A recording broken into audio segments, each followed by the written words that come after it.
విననొల్లకపోయిరి.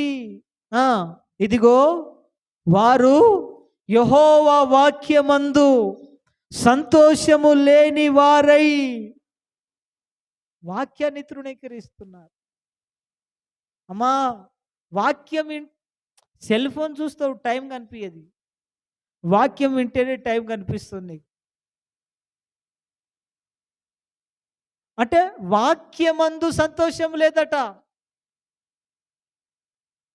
దేని యందు సంతోషం లేదు? బా, సినిమా అంటే సంతోషం, పెళ్ళి అంటే సంతోషం. వింటున్నారా? చుట్టాల దగ్గరికి పోవడం అంటే సంతోషం, మార్కెట్కి వెళ్ళడం అంటే సంతోషం, పనికి వెళ్ళడం అంటే సంతోషం. కానీ వాక్యం వినడానికి సంతోషం లేదు, ప్రభును స్తుతించడానికి